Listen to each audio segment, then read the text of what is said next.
Mes chers camarades, bien le bonjour. Cette vidéo n'est pas sponsorisée par NordVPN et ils ne m'ont pas contacté pour parler de leur plateforme. Mais bon, après, si cette vidéo fait un carton qu'ils ont envie de me payer, c'est avec plaisir que je leur adresserai mon RIB. Donc ils ont juste à m'écrire dans cette vidéo, enfin dans les commentaires. Aujourd'hui, on va s'attaquer à ce qui est pour moi un des plus grands chefs-d'œuvre du cinéma français, enfin du moins du monde de la débilité absolue, à savoir un de mes films préférés, La Tour Montparnasse Infernale, sorti en 2001 et qui est pour moi le film qui incarne vraiment l'humour d'Eric et Ramzy, qui sont deux personnages que j'aime beaucoup, qui sont deux personnes que j'apprécie énormément pour leur travail et pour leur humour totalement décalé.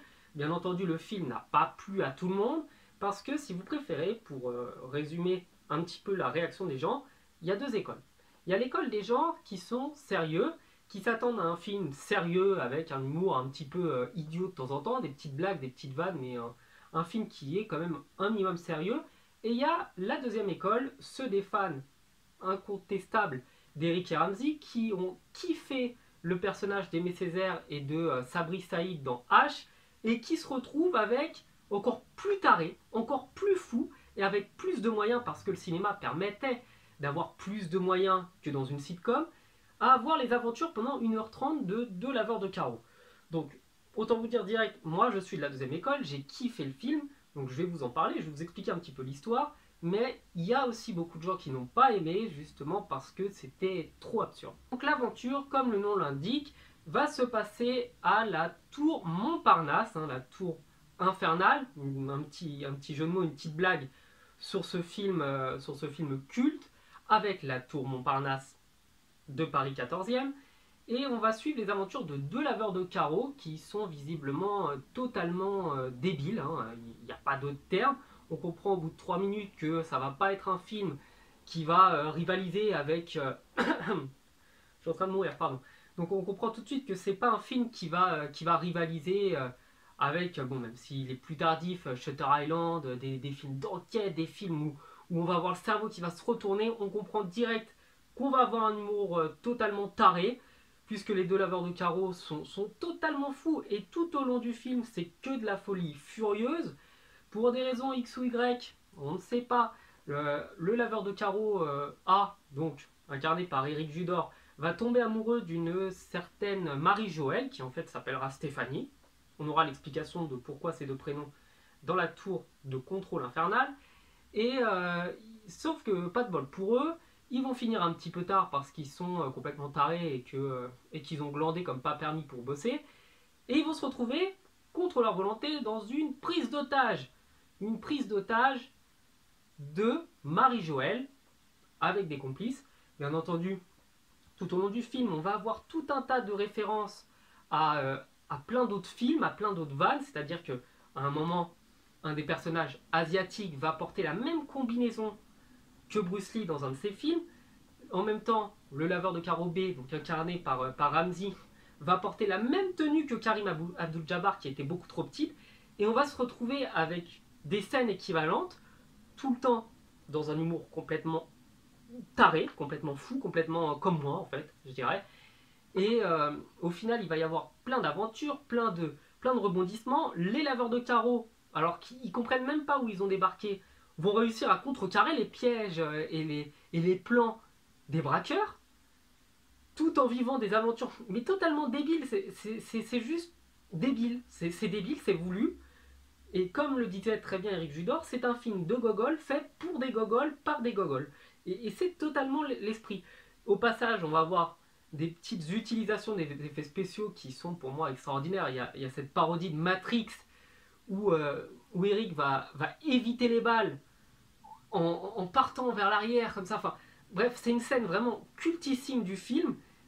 Et on va juste prendre 1h30 de franche rigolade, c'est-à-dire que tout ce que les personnages vont dire, tout ce que les personnages vont faire sera systématiquement idiot, mais toujours dans le sens de contrecarrer les plans des braqueurs.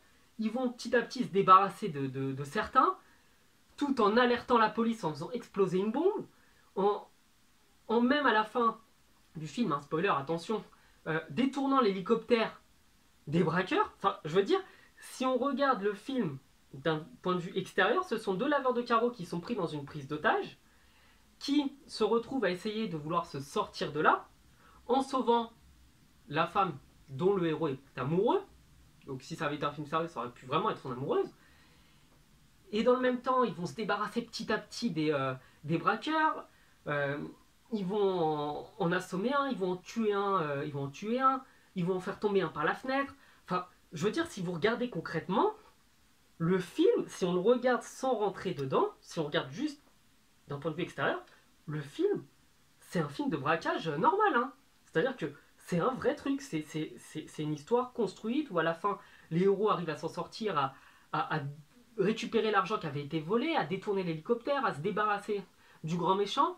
Enfin, je veux dire, c'est juste cultissime, quoi. D'avoir réussi à prendre un sujet sérieux, braquage, et d'en avoir fait un truc, mais totalement ahuri, toujours dans un humour super décalé, et c'est juste un pur kiff de regarder ce film quand on a envie juste de s'amuser, sans réfléchir. Enfin, c'est vraiment pour moi le film le plus dingue et le plus what the fuck de toute l'histoire du cinéma français. J'ai rarement vu un film aussi taré que celui-là, qui se prend aussi peu au sérieux, tout en étant cohérent, c'est-à-dire que l'intrigue est cohérente. Tout au long du film, ça reste cohérent. Ça reste cohérent, et c'est impressionnant.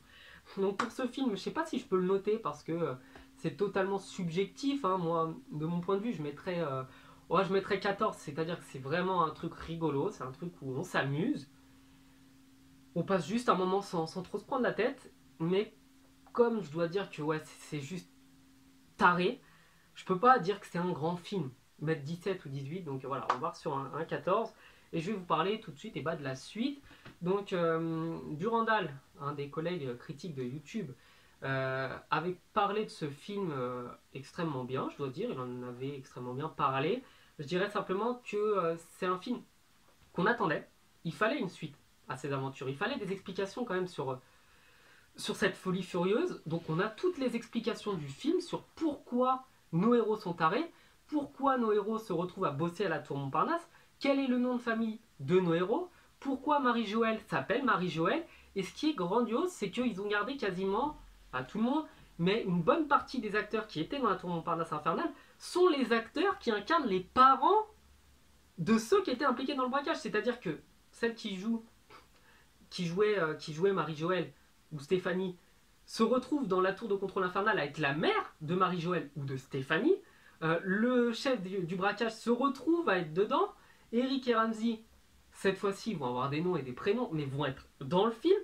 Et on va même voir, petit fun fact, Peter McCalloway, ce qui explique pourquoi pourquoi B était amoureux de Peter McCalloway. On a des explications sur toute la folie du 1, en restant dans un humour ahuri comme le premier, mais des fois je dois dire que l'humour est peut-être un peu forcé, c'est-à-dire que là c'était vraiment Eric Judor qui gérait le 2, et du coup il n'a pas été encadré et il est parti un petit peu en vrille. Il y a des moments ça part en vrille sans qu'on sache vraiment trop où ils veulent aller, mais le film est sympa, le film est beau graphiquement, il y a eu des effets spéciaux, il y a eu des efforts qui ont été faits sur le décor. Il y a des scènes qui sont très belles à voir graphiquement. Et on s'amuse bien aussi pendant ce 2, c'est différent. Forcément, c'est très différent. J'ai une préférence pour le 1, évidemment. Mais j'ai bien aimé le 2 parce qu'il permet d'avoir des explications du 1. Et pour le 2, je mettrais du coup 12. C'est un film sympathique à regarder si on a, pareil, pas envie de se prendre trop la tête.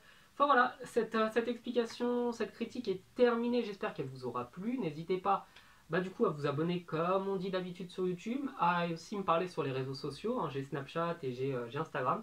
Je vous dis à la prochaine, ciao.